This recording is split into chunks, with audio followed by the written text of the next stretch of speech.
Or Bill in Sebastian, Florida. You're on the air with Congressman Khanna. Yes, good afternoon, gentlemen. I'd like your comments on our involvement in, our withdrawal from the International Criminal Court and the internment of these refugees in these camps in Texas and what have you.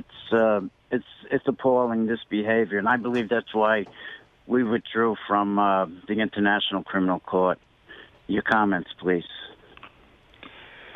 Well, Bill, I would maybe address those two separately. I'm not sure that they're connected, but I think it was wrong to withdraw from the International Criminal Court. It's a forum, actually, that the United States could use to prosecute war criminals such as Assad and other bad actors, and there is no reason we should be withdrawing. You know, President Kennedy gave the famous speech at American University that international institutions and laws are the foundation for peace with flawed human nature, and it makes no sense for us to be undermining the institutions that we built throughout the 20th century as a response to the horrific wars.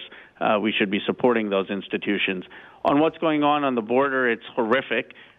Regardless of where your politics are on immigration, and I made this point on Fox News, I said, if you're American, if you believe in the Declaration of Independence, if you believe that every person has God-given rights, then it is absolutely outrageous to treat people coming here like they were cattle. And you look at what's going on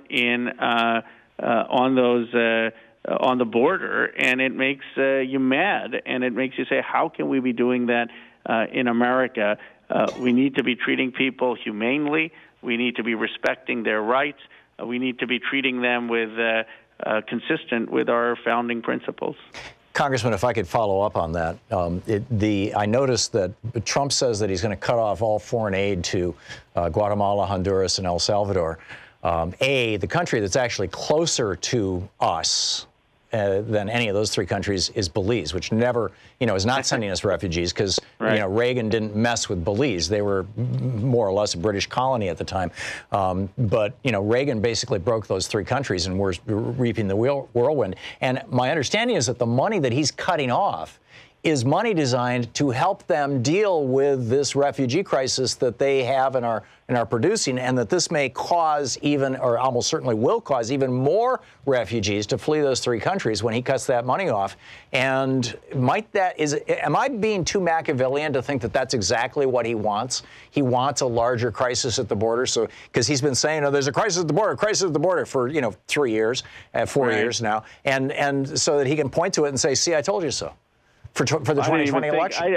I didn't think about him being that cynical, but I think your larger point is absolutely right that, we destabilized Honduras, Guatemala, El Salvador, in part as recently as in the late 2000s when we recognized the coup in Honduras. But one of the things I didn't know, actually, until last week when we had someone come and speak to the Progressive Caucus, is the term banana republic comes from the United Fruit Company's involvement in these countries, where basically they were exploiting people to sell bananas back to the United States. So we have had a very ugly history in parts of Central America. It's a shameful chapter in our country's history of exploitation and then recognizing military regimes or coups that caused a lot of the destabilization. And for us now not to make matters worse and not to help them economically stabilize is to abdicate our moral responsibility and to aggravate a crisis of having more refugees come in. So I think when we talk about border security as Democrats, sure, we should talk about border security in the traditional sense, but we should also point out that real border security is helping these countries become more economically sustainable and not having the types of interventions we've had in the past. Yeah, regional stability. George in Enterprise, Alabama. Just a minute to the break, George. A quick one for Congressman Kaya? Yes, mine is more of a statement than a question. I think the Barr report will be released for simple reasons being of self-preservation. one attorney general is already going to jail, so he might be thinking about that. So, yeah, I don't think he wants to go through that. So, Congressman, do you think that